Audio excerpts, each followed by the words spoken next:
ಎಷ್ಟರ ಮಟ್ಟಿಗೆ ಪೈಪ್ ಹಾಕಿ ನೀರು ಕದೀತಾ ಇದ್ದಾರೆ ಅದನ್ನು ನಾವು ತೋರಿಸಿದ್ವಿ. ವರದಿ ಆದಮೇಲೆ ಒಂದಷ್ಟು ಅವರಿಗೆ ಪ್ರಶ್ನೆ ಕೇಳುವಂಥ ಪ್ರಯತ್ನವನ್ನು ಕೂಡ ಮಾಡಿದ್ವಿ. ಆ ಮಾಡಿದಂಥ ಸಂದರ್ಭದಲ್ಲಿ ಆತ ಕೊಟ್ಟಂಥ ಉತ್ತರ ಏನು ಮಾಲೀಕ ಅದನ್ನ ತೋರಿಸ್ತಾ ಇದೀವಿ ನೋಡಿ. ಫಾರ್ಮ್ ಹೌಸ್ ಸರ್, ಭತ್ತ ಬೆಳೀತಾ ಇರೋದು. ಇವೇನು ಪಕ್ಕದಕ್ಕೆಲ್ಲ ತಗೋತಿದ್ರಲ್ಲ ಸರ್, ಪಕ್ಕದಲ್ಲಿ ಎಲ್ಲಿ ತಗೋತಿದ್ದಾರೆ? ಫಾರ್ಮ್ ಹೌಸ್ ಸರ್ ಇದಂತ ಯಾರಂದ್ರು ಸರ್, ಭತ್ತ ಬೆಳೀತಾ ಇದ್ದವ್ರು ನೋಡಿ. ತಿರುಗಿಸಿ ಸರ್, ತಿರುಗಿಸಿ ಸರ್. ಅಲ್ಲ ತಿರುಗಿಸ್ ನಾವು ತಗೊಂಡಿದ್ದೀವಿ. ಸರ್, ನಿಮ್ಗೆ ಯಾರು ಇಲ್ಲಿ ಪೈಪ್ ಲೈನ್ ಎಲ್ಲ ಹಾಕೊಂಡಿದ್ರೆ ಇದು ಮಾಡ್ತಾರೆ? ಪೈಪ್ ಲೈನ್ ಯಾರು ಹಾಕೊಂಡಿಲ್ಲ ಸರ್. ಮೋಟ್ರ್ ಎತ್ಕೊಂಡಿದ್ದೀರಲ್ರಿ ಸರ್, ಈ ಕಡೆ ಬನ್ನಿ ಸರ್ ಅಂತ 100 ಬಿಟ್ಟವ್ರೆ, ಈ ಕಡೆ 100 ಬಿಟ್ಟವ್ರೆ ಬನ್ನಿ. ಯಾರೋ ಬಿಡ್ತಾರೆ ಹಂಗಲ್ಲ, 100 ಬಿಟ್ಟವ್ರೆ ಬನ್ನಿ. ನಾವೇನು ಇದಕ್ ಮಾಡ್ಕೊತಲ್ಲ, ರೈತರು ಟೊಮೊಟೊ ತರಕಾರಿ ಭತ್ತ ಬೆಳ್ಕತ್ತಿದೀವಿ. ಯಾರು ಯಾರು ಇದು ಮಾಡಿದಾರ ಸರ್? ಯಾರು ಮಾಡ್ತಾರೆ? ಯಾರ್ದಿದು? ಯಾರಿಗೆ ಸೇರಿದ್ದು ಸರ್? ನಾವು ಭತ್ತ ಬೆಳೀತಿದ್ರು. ಹೆಸರು? ನಿಮ್ಮ ಹೆಸರು? ಕಿರಣ್ ಅಂತ. ಯಾವ ಊರು? ಇದೇ ಊರು. ಯಾವ ಊರು ಅದು? ಇದೇ ಊರು ಸರ್, KRS. KRS. ಹಾಂ, ಅವ್ರಿಗೆ ನಿಮ್ಗೆ ಬರ್ತದೆ ಇದು? ಬಂದ್ರಿ ಇಲ್ಲಿ ಬೆಳೀತಾರದೆ ನಾನು. ಹಾಂ, ಬಿಡಿ ಸರ್. ಈಗ ಆಯ್ತು. ಮೋಟ್ರ್ ಎಲ್ಲ ಎಲ್ಲಿ ಹಾಕೊಂಡ್ರಿ ಸರ್? ಈಗ ಆ ಕಡೆಯಿಂದ ನೋಡ್ಕೊ ಬನ್ನಿ, ಆನಂದೂರು ಈ ಕಡೆ ಎಲ್ಲ ನೋಡ್ಕೊ ಬನ್ನಿ. ಹಾಂ, ಎಷ್ಟು ಬಿಟ್ಟವ್ರೆ, ಅವ್ರು ಏನ್ ಮಾಡ್ತಾವ್ರೆ ಎಲ್ಲ ನೋಡ್ಕೊ ಬನ್ನಿ ಸರ್. ನಿಮ್ಮ ಉಬ್ಬಿದ ರಕ್ತನಾಳಗಳ ಸಮಸ್ಯೆಗೆ ಎವಿಸ್ ಆಸ್ಪತ್ರೆಯಲ್ಲಿ ಕೇವಲ 30 ನಿಮಿಷದ ಲೇಸರ್ ಚಿಕಿತ್ಸೆಯೊಂದಿಗೆ ಮುಕ್ತಿ ಹೊಂದಬಹುದು. ಹೆಚ್ಚಿನ ವಿವರಗಳಿಗಾಗಿ ಸಂಪರ್ಕಿಸಿ 8088837300. ಹಾಂ. ನೀವೇ ಹೇಳ್ಕೊಂಡಿರೋದ ಇದು ಲೈನು? ಸರ್, ಸರ್ ನೀರ್ ಸೊ ಇದು ಆ ವ್ಯಕ್ತಿ ಬರೀ ಅಷ್ಟು ಮಾತ್ರ ಹೇಳಿಲ್ಲ ಅವಿನಾಶ್. ಏನು ಅಂತಂದರೆ ಇಷ್ಟು ಮಾತ್ರ ಅಲ್ಲ, ನೋಡ್ಕೊಂಬನ್ನಿ 100 ಜನ ಬಿಟ್ಟವ್ರೆ ಅಂತ ಒಂದು ಮಾತು ಕರೆಕ್ಟ್. ಹಂಗಾದ್ರೆ ಏನು ಅಂತಂದರೆ ಅವ್ರು ಹೇಳಿದ್ರೆ ಕರೆಕ್ಟ್ ಇದೆ. 100 ಜನ ಬಿಟ್ಟವ್ರೆ, ನಾನು ಬಿಟ್ಟೀನಿ ಅಂತ. ಈಗ ಸಂಬಂಧಪಟ್ಟಂಥ ಅಧಿಕಾರಿಗಳಿದಾರಲ್ಲ, ನಿದ್ರೆ ಹೊಡಿತಾ ಇದಾರಲ್ಲ, ಇವರು ಸುಮ್ಮನೆ ಬಿಟ್ಟಿರಲ್ಲ ಅಧಿಕಾರಿಗಳು. ಇವ್ರಿಗೇನೋ ಕೈ ಬಿಸಿ ಆಗಿರುತ್ತೆ ಅಥವಾ ಇವ್ರಿಗೇನೋ ಅಡ್ಜಸ್ಟ್ಮೆಂಟ್ ಇರುತ್ತೆ, ಹಾಗಾಗಿ ಬಿಟ್ಟಿರ್ತಾರೆ. ಅಧಿಕಾರಿಗಳಿಗೆ ಏನು ಮಾಡಬೇಕು ಅಂತಂದರೆ, ಟಿವಿನ ಆಗ್ರಹ ಪಡಿಸ್ತಾ ಇದೆ, ತಕ್ಷಣಕ್ಕೆ ನೀವು ಕಾರ್ಯಪ್ರವೃತ್ತರಾಗಬೇಕು, ಹೋಗಬೇಕು ಸ್ಥಳಕ್ಕೆ. ಯಾರ್ಯಾರು ಪೈಪ್ ಬಿಟ್ಟಿದ್ದಾರೆ, ಯಾರ್ಯಾರು ಮೋಟ್ರ್ ಹಾಕಿದ್ದಾರೆ, ಎಷ್ಟು ನೀರನ್ನು ಕದೀತಾ ಇದ್ದಾರೆ, ಯಾರಿಂದ ಪರ್ಮಿಷನ್ ತಗೊಂಡಿದ್ರು, ಇಷ್ಟು ದಿವಸ ಕತ್ತೆ ಕಾಯ್ತಾ ಇದ್ದಾರೆ ನೀವುಗಳೆಲ್ಲ, ಇದೆಲ್ಲದೂ ಕೂಡ ಹೊರಗಡೆ ಬರಬೇಕಲ್ಲ. ಹಾಗಾಗಿ ಪೂರ್ತಿ ಈಗ ಇನ್ವೆಸ್ಟಿಗೇಷನ್ ಶುರುವಾಗಬೇಕೀಗ.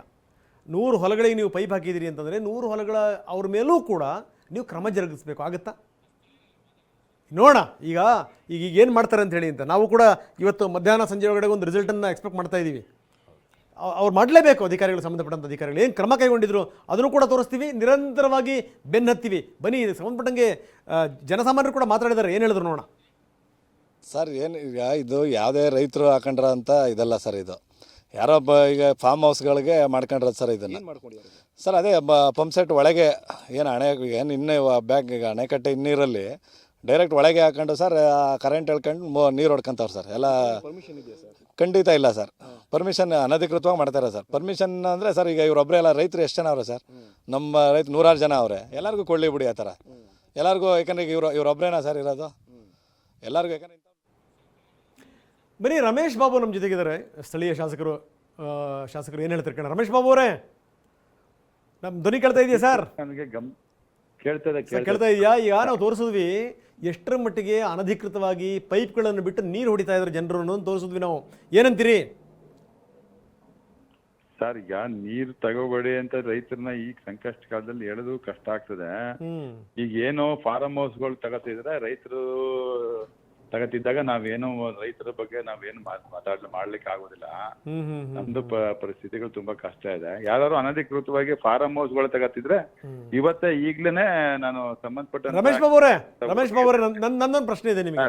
ಈಗ ಫಾರ್ಮ್ ಹೌಸ್ನವರು ಬಡ ರೈತರಲ್ಲ. ಅಲ್ಲ ಒಂದ್ ನಿಮಿಷ ಸರ್, ಒಂದ್ ನಿಮಿಷ. ಅಲ್ಲ, ನೀವ್ ಹೇಳಿದ ಮಾತನ್ನ ಕೇಳಿ ಸರ್. ನಾನು ಪೂರ್ಣ ನನ್ನ ಮಾತು ಕೇಳ್ಬಿಡಿ. ಹೇಳಿ, ಪೂರ್ಣ ಕೇಳ್ಬಿಡಿ. ಹೇಳಿ.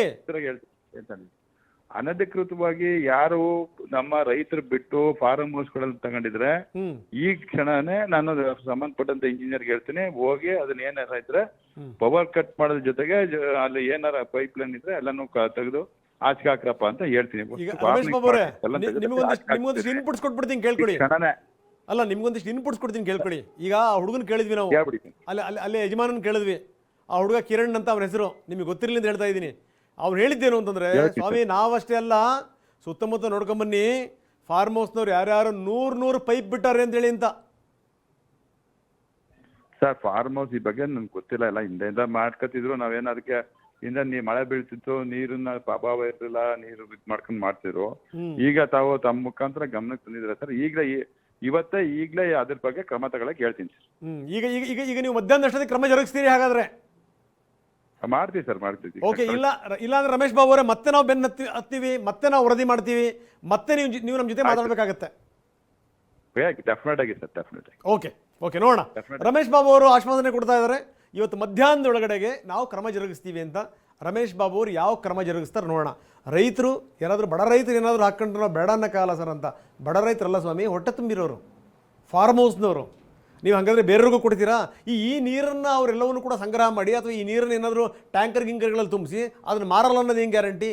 ಎಲ್ಲ ಕಡೆಗೂ ಕೂಡ ನೀರಿನ ತತ್ವಾರ ಇದೆ. ನೋಡೋಣ ರಮೇಶ್ ಬಾಬು ಯಾವ ರೀತಿ ಕ್ರಮ ಜರುಗಿಸ್ತಾರೆ ನೋಡೋಣ. ನಾವು ಕೂಡ ಕಾಯ್ತಾ ಇರ್ತೀವಿ.